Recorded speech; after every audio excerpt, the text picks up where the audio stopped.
हर हर महादेव जी की जय हो। एगो शंकर जी के विवाह गीत गावतनी। ऐसे कि शिवरात्रि आ गई बा, कल शिवरात्रि बा, तो आज जरूर से पूरा सुनम जा गीत गावतनी शंकर जी के विवाह गीत सुनी जा।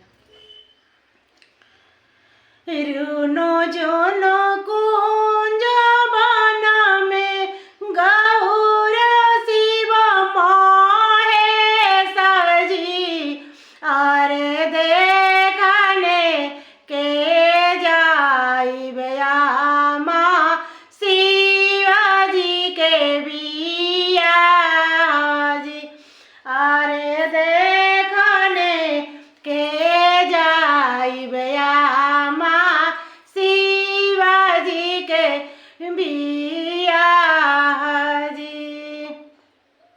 केकरा हाथे डाला दौरा, केकरा हाथे दीप जी, अरे केकरा हाथे नरियर शिव परिछन जाइब जी, अरे केकरा हाथे नरियर शिव परिछन जाइब जी।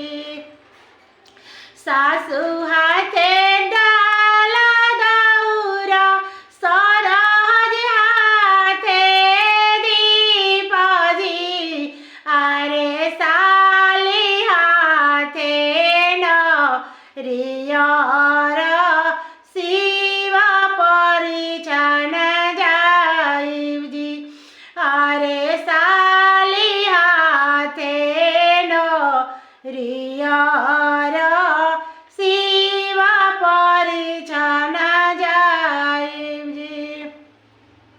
शिवाजी के जाट में से निकले गेहुआ साप जी, अरे गिरी जाला लदौरा बोती जाला दीप जी, अरे फाटी जाला नरियर शिव परिछन जाइब जी, अरे फाटी जाला नरियर शिव परिछन जाइब जी।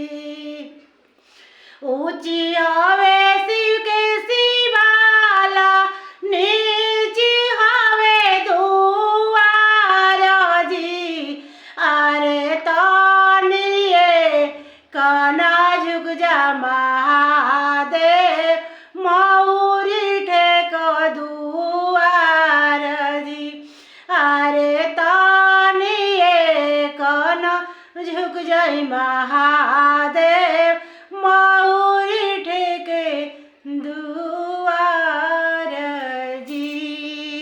प्रेम से बोली जा शंकर।